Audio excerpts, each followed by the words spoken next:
के अंदर धारा बहेगी और यहाँ पे मैडम मैरी के अनुसार क्या होगा बेटा, या ओरेस्टेड के अनुसार बेटा क्या होगा, ये क्या करेगा, रोटर फ्लक्स को काटेगा और ईएमएफ बनाएगा। बनाएगा किस प्रभाव से बेटा, प्रेरण के प्रभाव से रोटर क्या करेगा बेटा, ईएमएफ बनाएगा।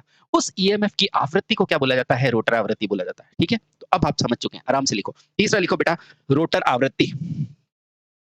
ये चीजें वगैरह समझ में आ गई ना बेटा, तो आगे जो कैलकुलेशन करूंगा आपके लिए खेल हो जाएगा। रोटर आवृत्ति, रोटर आवृत्ति, ये दरअसल किसकी आवृत्ति है बेटा, रोटर से जो बैक ईएमएफ बना है ना, उसकी आवृत्ति है, रोटर आवृत्ति, है ना। चलिए, रोटर आवृत्ति। अब देखो सबसे पहले ये क्या है, आपको क्या पता है, रोटर के चालक होंगे, उसमें बेटा एक विद्युत वाहक बल प्रेरित होगा, होगा कि नहीं होगा, तो लिखो जैसा कि हमें ज्ञात है,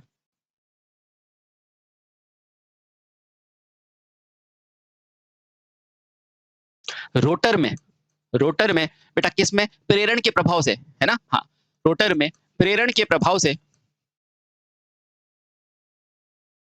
क्या उत्पन्न होता है बेटा, एक क्या उत्पन्न होता है बेटा, प्रेरित विद्युत वाहक बल उत्पन्न होता है, प्रेरित विद्युत वाहक बल उत्पन्न होता है, वाहक बल उत्पन्न होता है कि नहीं, होता है बेटा। क्या उत्पन्न होता है, प्रेरित विद्युत वाहक बल उत्पन्न होता है। अब बेटा ये जो विद्युत वाहक बल है, इसकी आवृत्ति को रोटर आवृत्ति बोला जाता है ना, इसलिए बेटा रटो मत चीजों को। हाँ, तथा इस रोटर वोल्टेज जिस आवृत्ति को दर्शाता है बेटा, उसे ही रोटर आवृत्ति कहते हैं। तथा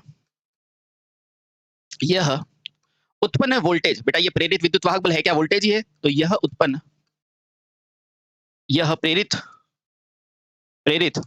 वोल्टेज जिस आवृत्ति को दर्शाता है, यानी कि जिस आवृत्ति के मान को दर्शाता है, यानी कि जो एफआर का मान होता है ना, जैसे अपने घरों की सप्लाई 50 आती है ना, तो बेटा ये प्रेरित विद्युत वाहक बल जिस आवृत्ति से रिपीट होता है, यानी आवृत्ति यानी कि जहां पे रिपीट होता है ना बेटा, उस मान को, यह प्रेरित वोल्टेज जिस आवृत्ति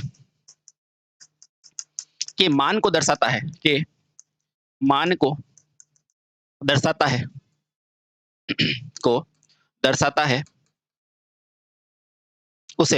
उसे बेटा क्या कहा जाता है, उसे रोटर की आवृत्ति कहा जाता है, रोटर आवृत्ति कहा जाता है। क्लियर, इसलिए बेटा हर चीज को अच्छे से पढ़ा जाता है। ठीक, चलिए अब बेटा इसे दर्शाते किसे है, तो इसे सांकेतिक रूप से बेटा किससे दर्शाते हैं, एफ आर से दर्शाते हैं। अब देखना बेटा, सूत्र आप खुद बताओगे, इधर आओ, मुझे बताओ, ये जो रोटर के पास जो आवृत्ति आई है बेटा, इसकी आवृत्ति आई कहां से है, जो आपने स्टेटर पे सप्लाई दी है वही तो फ्लक्स इसके पास आया है ना।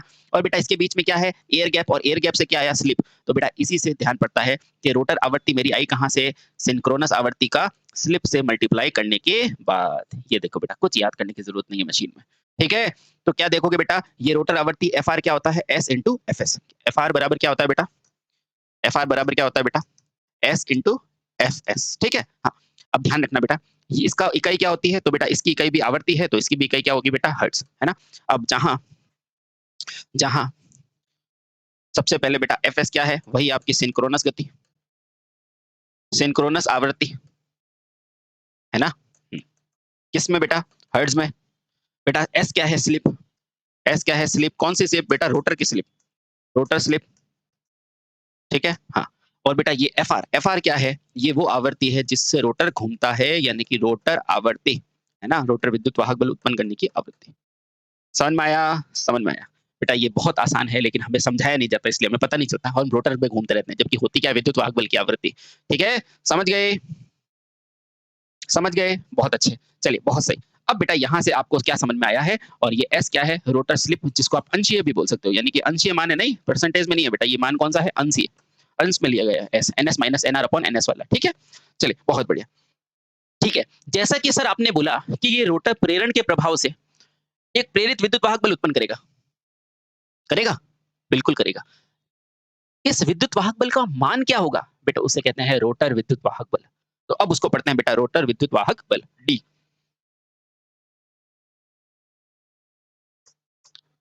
रोटर विद्युत वाहक बल, क्या टॉपिक है बेटा, रोटर विद्युत वाहक बल, यानी कि रोटर में जो बेटा प्रेरण से प्रेरित हो रहा है ना, उसका मान कितना है। ठीक है, तो बेटा क्या लिखोगे, प्रेरण, रोटर में प्रेरण के सिद्धांत पर बेटा क्या होता है, परिणामी सूत्र का सूत्र लागू होता है। देखो रोटर में विद्युत वाहक बल उत्पन्न किससे हुआ, प्रेरण से, और प्रेरण पर कार्य कौन करता है? ट्रांसफार्मर। तो बेटा ट्रांसफार्मर वाला सिद्धांत लगेगा। ठीक है, तो लिखो बेटा, जैसा कि हमें ज्ञात है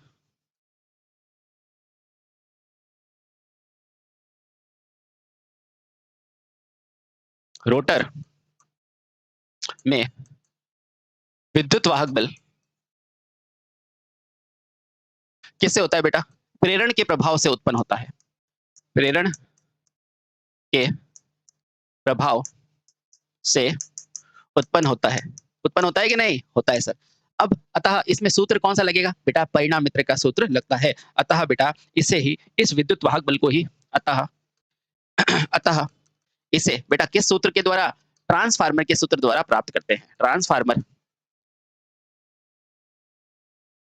के प्रेरण सिद्धांत द्वारा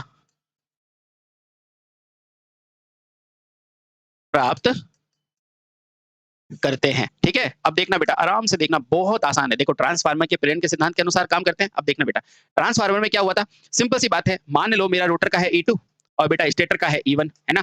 बट अपॉन ये क्या हो जाएगा बेटा, ये रोटर के ऊपर टर्न ही तो है, तो बेटा ये क्या हो जाएगा? N2/N1, है ना। यही होता था ट्रांसफार्मर का, है ना। तो बेटा यहीं से अपन ज्ञात कर लेंगे। ठीक है, अब देखो बेटा, इस रोटर विद्युत वाहक बल को मैं क्या सांकेतिक भाषा में किससे दर्शाता हूँ? E2 से। तो लिखो बेटा, इसी इसी रोटर विद्युत वाहक बल को सांकेतिक भाषा से किससे दर्शाते हैं बेटा? E2 से दर्शाते हैं। E2 से दर्शाते हैं। देखना बेटा बहुत आसान हो जाएगा आपके लिए, आपको समझ में आएगा कि ये इतना आसान होता है कि बिल्कुल बेटा इतना ही आसान होता है। ठीक है, तो बेटा इसका सूत्र सीधा सीधा क्या हो जाएगा? इसका सूत्र सीधा सीधा हो जाएगा E2 बटे में E1। अभी ट्रांसफार्मर पढ़ेंगे जब पता चलेगा बेटा, ये E के सामने N2 होता है, यानी कि जितना अगर मुझे रोटर अगर स्टेप अप होगा टर्न बढ़ा दो, स्टेप डाउन होता है तो टर्न घटा दो। तो किस पे डिपेंड करता था? घुमावों पर। तो बेटा E2 अपॉन क्या होता है? N2 बटे में N1। बोलो कोई दिक्कत है क्या बेटा? इसलिए बोला जाता है बेटा, आपका प्रेरण मोटर का रोटर एक शॉर्ट सर्किटेड ट्रांसफार्मर की तरह कार्य करता है। इसीलिए इसीलिए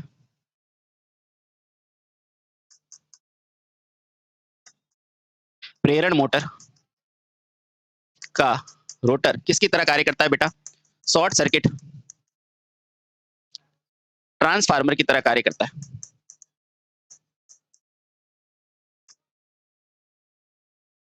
कार्य करता है। ठीक है, समझ गए? बहुत बढ़िया, ये लाइन याद रखना बेटा। यहां से मुझे क्या समझा? E2 अपॉन E1 बराबर N2 अपॉन N1। अब मेरे को बताओ सर ये क्या है? तो E1 क्या है बेटा? स्टेटर का विद्युत वाहक बल। E2 क्या है? रोटर का विद्युत वाहक बल। तो लिखो बेटा, जहां ये जो E1 है ना बेटा, E1 वो क्या है? स्टेटर का, क्योंकि सारी चीजें तो बेटा स्टेटर से ही आएगी, है ना। स्टेटर का विद्युत वाहक बल, है ना। और बेटा ये किस में होता है? वोल्ट में।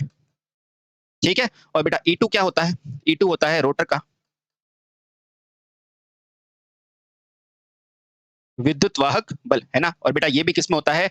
वोल्ट में होता है। किस में होता है? वोल्ट में। और बेटा ध्यान रखना, ये N1 और N2 क्या है? ये N2 तथा N1 क्या है बेटा? घुमाव है या टर्नों की संख्या है। घुमावों की क्या है? संख्या है। क्या है बेटा? घुमावों की संख्या है। ओके, चलिए बहुत बढ़िया। अब यहाँ से बेटा आपको समझ में आ रहा है ये N2 क्या है? ये रोटर के टर्न है। और बेटा ये N1 क्या है? ये आपके स्टेटर के टर्न है या घुमाव है। ठीक है, अब आपको आसान लग रहा है ना बेटा? बेहद आसान है, आप देखना आपको सारी चीजें आ जाएगी समझ में। ठीक है, यहाँ से आपको E2 निकालना है, तो बेटा E2 कैसे निकालोगे? E2 सिंपल सा हो जाएगा। E2 बराबर क्या हो जाएगा बेटा? E1 चला जाएगा उधर, और ये क्या हो जाएगा आपका? N2 बटे में N1। ये लो भैया, यहाँ पर आप क्या करोगे? रोटर के घुमाव लिखो, यानी कि वाइंडिंग्स, स्टेटर की वाइंडिंग डिवाइड करो और प्राइमरी ईएमएफ यानी कि स्टेटर की ईएमएफ से मल्टीप्लाई करो और आपके ईएमएफ का मान आ जाएगा। बोलो समझ में आया? बहुत सही। अब बेटा आपको एक चीज और सिखाता हूँ। देखो, आपने बेसिक में क्या पढ़ा है कि धारा कब बहेगी? जब मेरा सर्किट क्या होगा? बंद होगा। पढ़ा है? ठीक है, तो बेटा अब मैं क्या करता हूँ? रोटर के चालकों को शॉर्ट सर्किट कर देता हूँ, तो उससे क्या बहेगी बेटा? धारा बहेगी। उसे क्या कहते हो? रोटर धारा। तो अब पढ़ते हैं बेटा रोटर की धारा। बहुत आसान है, डोंट वरी, है ना। आ जाओ, मैं बैठा हूं ना बेटा, आपको सब सिखा दूंगा। ई ई रोटर धारा।